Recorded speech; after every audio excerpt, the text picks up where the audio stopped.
Welcome to the Adoptive Mom Podcast Solo Show. This episode is obviously free and available for everyone because I want to give you all a taste of the fun we're going to have with these bonus episodes. After this, you can get every single one of the second weekly shows and the study materials to go with them by supporting the Adoptive Mom Podcast on Patreon at the really good friend level or higher. I will give you more on that in a little bit, but I'm excited to jump into this conversation on when one spouse is not as into the adoption thing as the other. So listen, you guys have been begging for this episode for a very long time. And let me tell you why I've been hesitant. Because people are people, and the last thing that I want to do is set you or your marriage up for failure by giving you unrealistic expectations. I would never want to put false hope into someone that, quote, if you just follow these steps, you'll be home study ready by the end of the year or something like that. The truth is, marriage is so hard, you guys. We all know this, and people suck sometimes, even our spouses, and yes, even us. We can't control what anyone else does, and by spinning our wheels trying, we're only making things worse. In fact, in my research, listed among the worst things you can do in attempts to sway your spouse toward adoption are, you ready? Badgering. This seems obvious, but man, it's so hard, right? It's made especially difficult when your spouse won't even give us a timeline of when we can talk about it. But seriously, putting the anxiety on them isn't making things go faster, and it could even result in a split decision, which could be harmful, either way. If they decide, if they split decision, say yes, and they angrily agree, then their heart really isn't in it, and you will most likely feel alone and unsupported in the end. But if they angrily put their foot down, then you've both lost. Another bad thing is to subtly slip adoption materials their way, or email them blogs, or ask an adoptive friend to organically bring it up while hanging out. Apparently people don't like feeling like they're being manipulated. Who knew? It's frustrating, but apparently these things are a bigger turnoff than we may realize when we're just innocently trying to push the process along. The last big, terrible, big bad thing you can do is to guilt your spouse into it. And that's enough said, y'all. Just don't do that. I am totally guilty of this. So don't feel too bad if that's your MO, but I think that we can all agree that that's just never a good idea. So before we talk about what you can do, let's try to get to the root of the problem. Why doesn't your spouse want to adopt? And let me just stop right there and make things easier on myself going forward. Like 90% of the time, it's the dude who doesn't want to adopt. And also, like 90% or more of my listeners are women. So for the sake of my sanity, I will henceforth refer to, quote, the spouse who doesn't want to adopt as the husband. Cool? Not trying to be sexist, just trying to be efficient. Okay, moving on. You should know that in almost all adoptions, one spouse is more into adoption than the other. For us, it was me. I pushed for the timing of our adoptions. I filled out all the paperwork. I made all the phone calls. It was not that Brian wasn't into it. It was just that it had been my passion for longer, and it was a stronger desire of mine.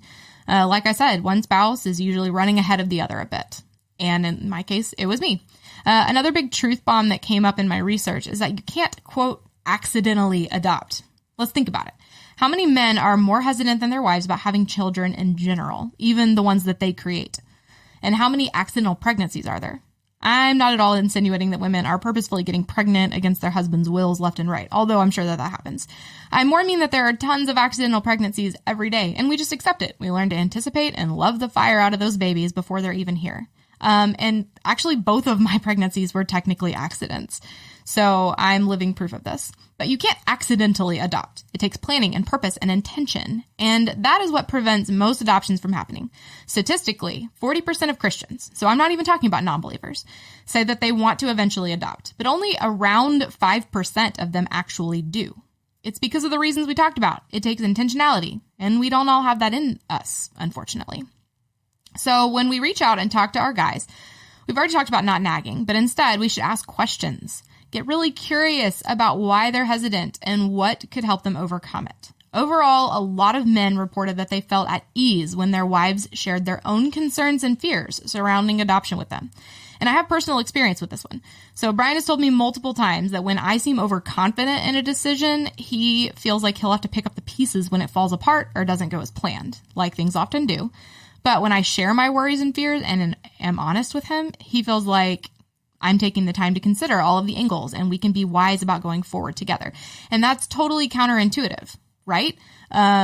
it's hard because we don't want to share all the time. We don't want to share our fears because we don't want to watch them just take those and spin out of control. So we have to put on a brave face. And my research says that that's actually the opposite of what is helpful. So that's an interesting tidbit, really hard for me to swallow and maybe for you too, but it's taken into consideration.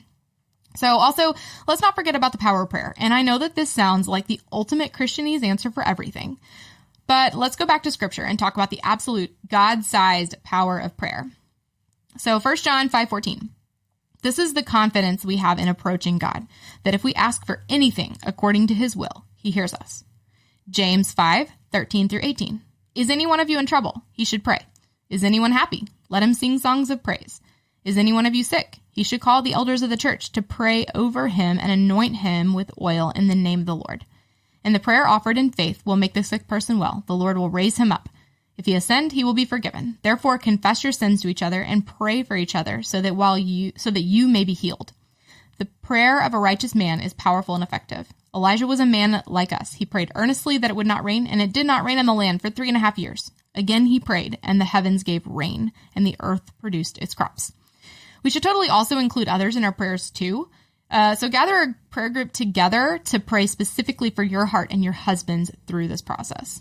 Like Matthew 18:19-20 says, again, I tell you that if 2 of you on earth agree about anything you ask for, it will be done for you by my Father in heaven. For where 2 or 3 come together in my name, there I am with them. Before we close out, I want to impress something else though. Our marriages are more important than adoption. I know that that's weird, but I'm obviously a huge proponent of adoption. And if you're a believer, you should do it. But we are one with our spouse, and that relationship is more important than any other on earth. So we absolutely should make sure that we are connected before adding anything else to the mix. They say that kids don't change your marriage, they magnify it. So take that and add trauma, not biology, and a literal outside baby-making party to the mix. That is a recipe for disaster without God. So I want to impress upon you that marriage has to come first. And just like Heather said in our episode this week, she never did adopt because that is something that her husband was just not there for. And I know that that's hard. And those of you who are in the trenches right now don't want to hear that. I really do understand. But let's take some time. Let's trust God in this, and let's say some prayers and all of those Christian things that feel so weird to say because they feel like cliches, but they work. Prayer is the basis of our relationship with God, that and his word. And we've covered both of those things in this episode. So that's going to do it for this episode. But let's go back to the Patreon thing and how you can be in on the Friday conversation every week.